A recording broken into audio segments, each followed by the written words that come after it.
Hi,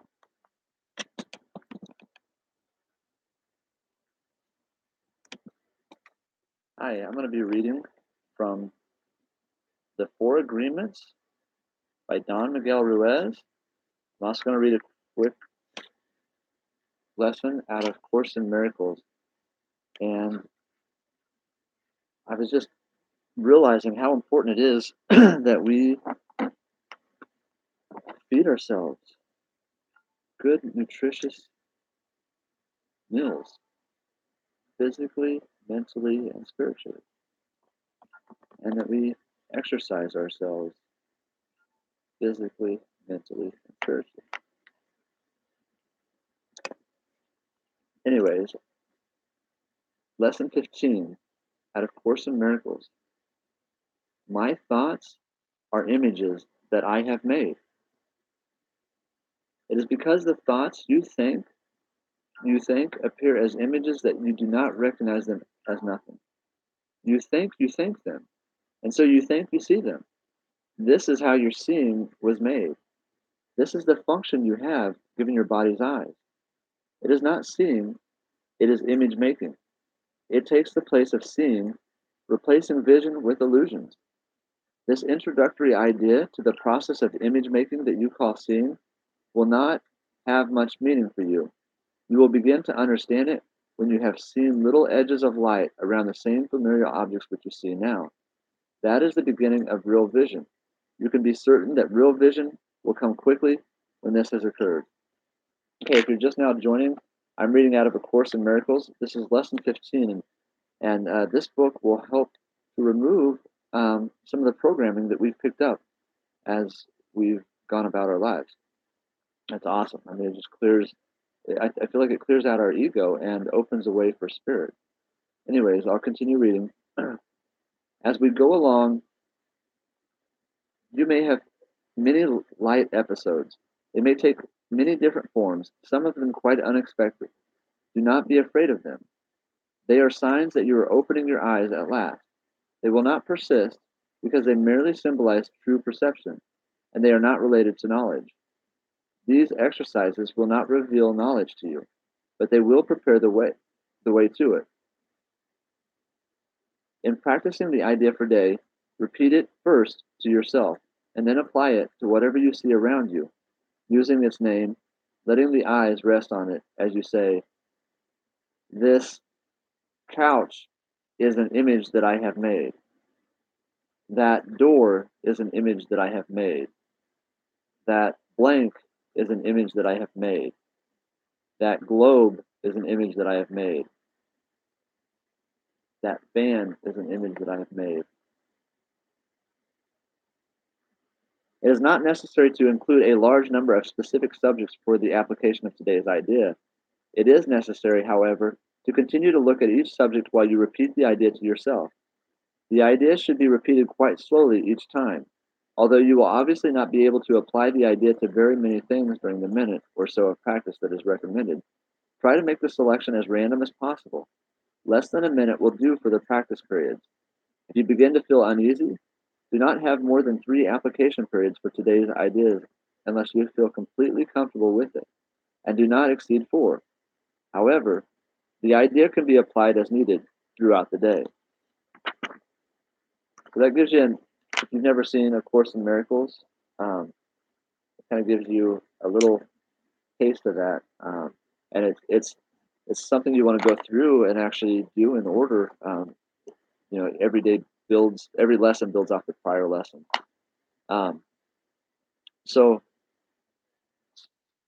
now I'm going to return to the Four Agreements, and this is by Don Miguel Ruiz. This book is amazing. Don Miguel Ruiz is an amazing author. Definitely recommend his work. Easy reads and engaging stories that definitely will have your attention. And so I'm just going to start out here, a little introduction, and give you a little taste of it. Blessings, Carrie. So this is the introduction. The Toltec.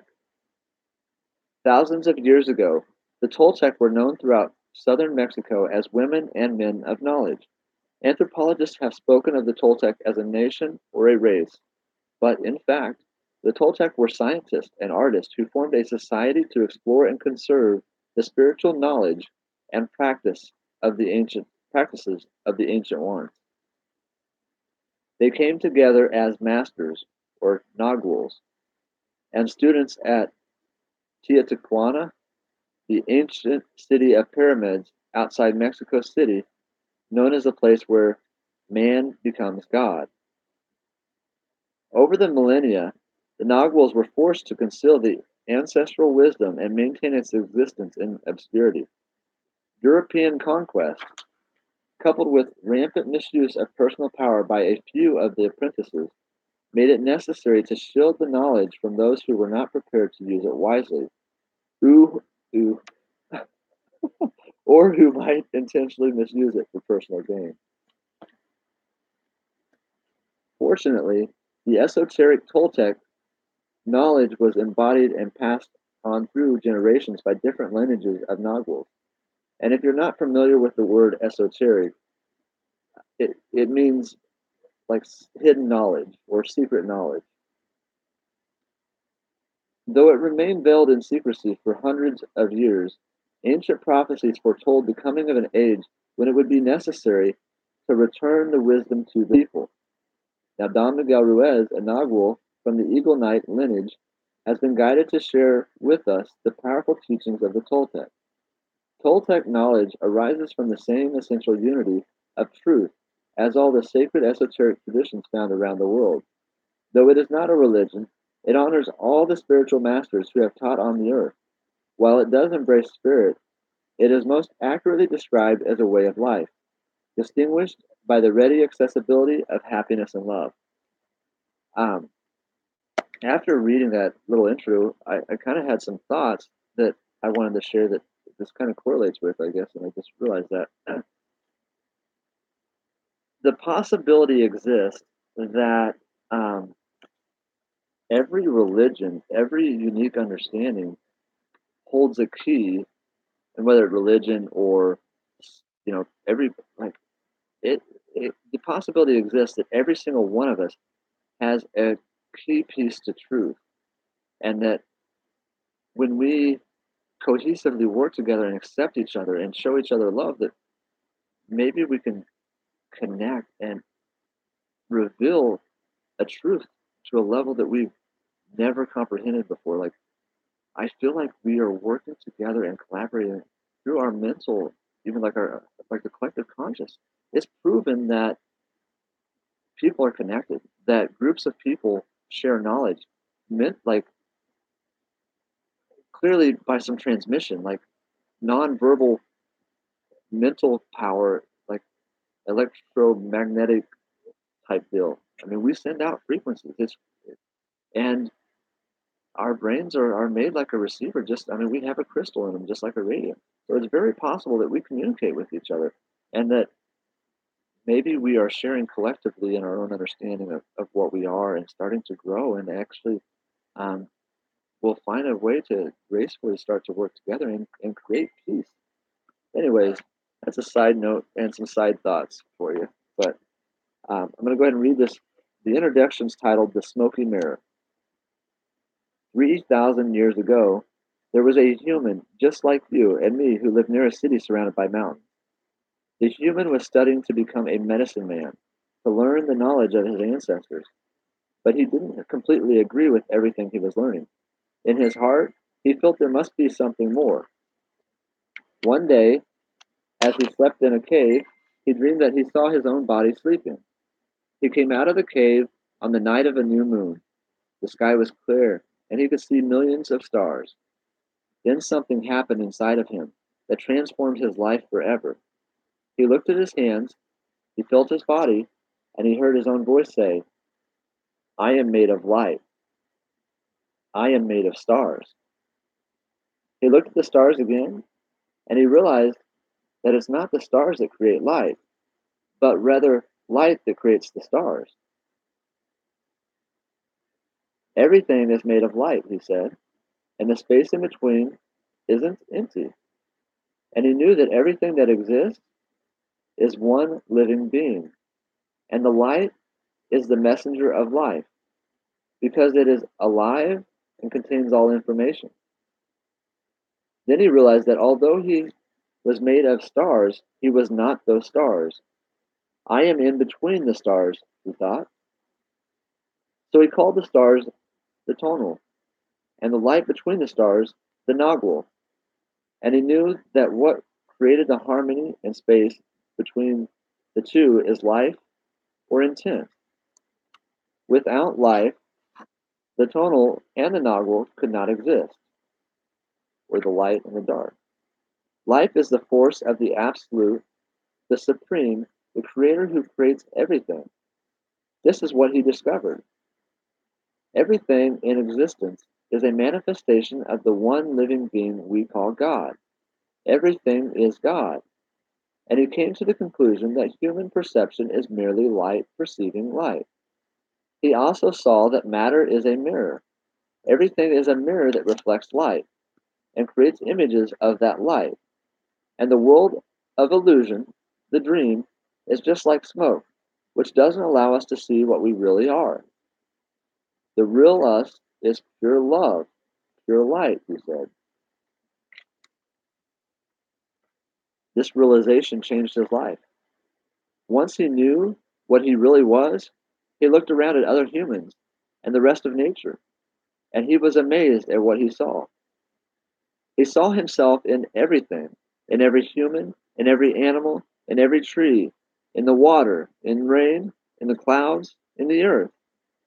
And he saw that life mixed the tonal and the nagual in different ways to create billions of manifestations of life. In those few moments, he comprehended everything. He was very excited, and his heart was filled with peace. He could hardly wait to tell his people what he had discovered, but there were no words to explain it. He tried to tell the others, but they could not understand. They could see that he had changed, that something beautiful was radiating from his eyes and his voice. They noticed that he no longer had judgment about anything or anyone. He was no longer like anyone else. He could understand everyone very well, but no one could understand him. They believed that he was an incarnation of God, and he smiled when he heard this and he said, "It is true. I am God, but you are also God. We are the same, you and I. We are images of light. We are God." But still the people didn't understand him. He had discovered that he was a mirror for the rest of the people, a mirror in which he could see himself. Everyone is a mirror, he said.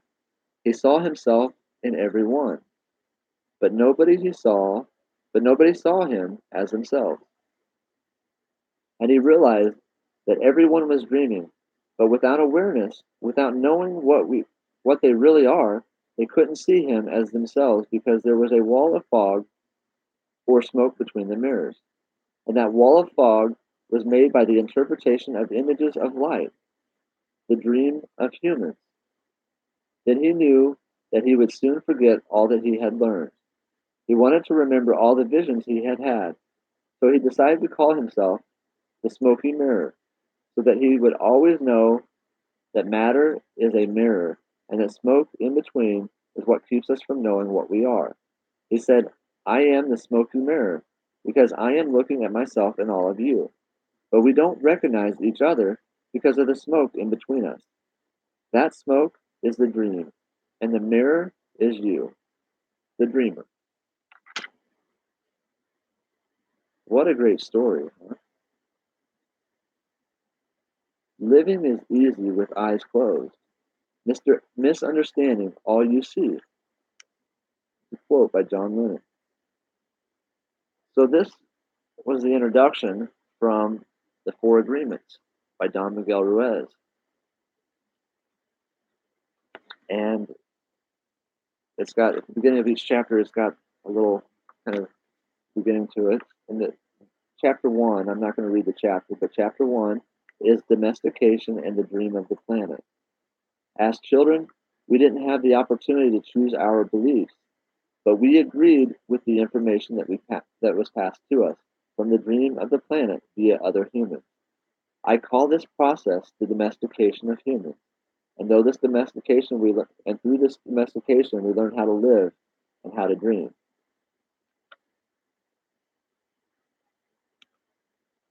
This book, I don't even remember this introduction. Like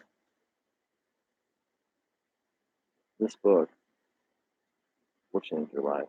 I'm certain. It started your awakening. Yeah.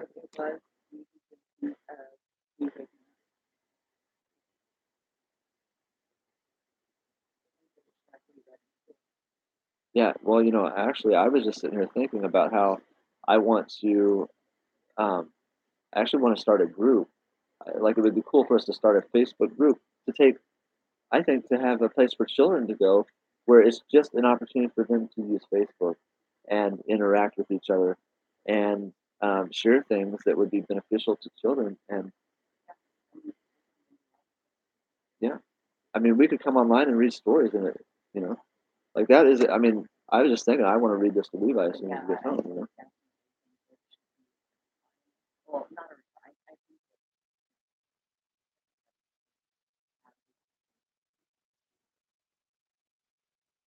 Any thoughts or comments? Again, that was The Four Agreements by Don Miguel Ruiz. I've got another book of his called The Mastery of Love. Both books are amazing. Every chapter is such amazing, inspirational stories. Um, it's, seriously, I mean, I'll give you some of the titles out of this book. They're short, easy. I mean, it's easy read and so engaging. Um, so chapter one was the domestication and the dream of the planet. Uh, chapter two, the first agreement: be impeccable with your word.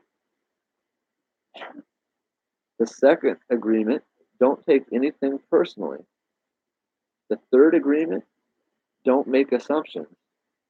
The fourth agreement: always do your best.